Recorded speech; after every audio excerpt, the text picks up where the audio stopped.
Thank you, Director Sagel. Starting on Ms. Shankowski's point regarding illegal immigration, your testimony is that the more people that are working, the greater the economic output. So on the macro level, that registers as an increase in economic activity, correct?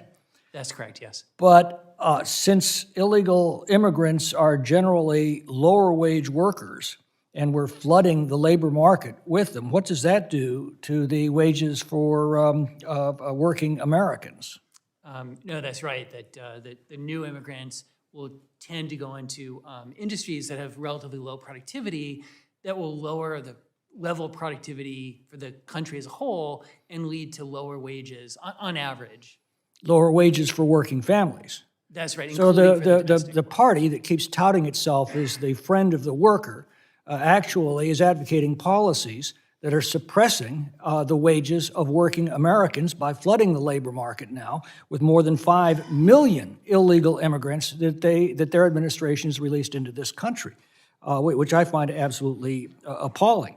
Now, and because the illegal immigrants are generally lower wage earners, they pay relatively lower taxes and consume relatively higher government services.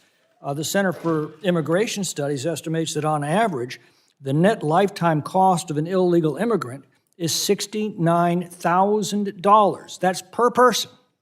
That's the costs consumed minus the taxes paid. It's a net loss of $69,000 per individual. Do you have any reason to question that estimate? So it's something that we're still working on, is looking at the composition of the immigrants and the trajectory of their work profiles, and the benefits they would draw. But there's no reason, at least at this point, not to expect that every illegal immigrant who is admitted into this country is a net cost to American taxpayers and is suppressing the wages of working Americans. Thank you, party of the workers.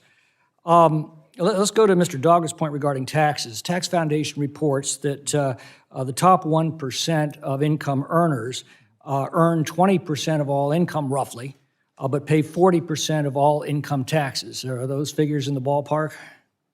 Yes, our tax system is sharply progressive in the way that you're saying between. So they earn 20% of the income, they pay 40% of the income taxes. So if you're actually arguing that they should pay their fair share, you're actually arguing to cut their taxes in half, it sounds to me, which is a rather bizarre position for the Democrats to take. And what we found in California and a number of other very high-tax states is that Arthur Laffer was right, that there's nothing more portable in this world than money and rich people. When taxes reach a certain point, what happens to tax revenues? As you said, people can move across borders, and that's something that we see when we look at state and local issues. And that's why we see high-tax states like California, the more they raise their taxes, the more their tax revenues go down. In fact, when the Trump tax cuts took effect, the projection was that they'd reduce total revenues, but our total revenues actually went up after the tax cuts, not down. So how do you explain that? No, that's right. So the challenge of making that evaluation is in terms of the event subsequent to the Tax Act. And we expected that to increase growth. It's just hard to distill the impact of the Tax Act from the, But in this case, what we saw was taxes were cut, revenues went up. Now we're at about 17.5% of GDP on our revenues right now, according to your report. Now, isn't that about average for the post-war era? That's right. The 17.5 we have this year is slightly above the 17.3. And the highest amount that we've ever brought in the post-war era was in 1945. That was 19.8%. Now, Truman then cut spending, cut taxes dramatically, and between 1945 and 1950, we saw revenue decline to 13.1% of GDP, but the result was the post-war economic boom. Is that also about right? No, that's right.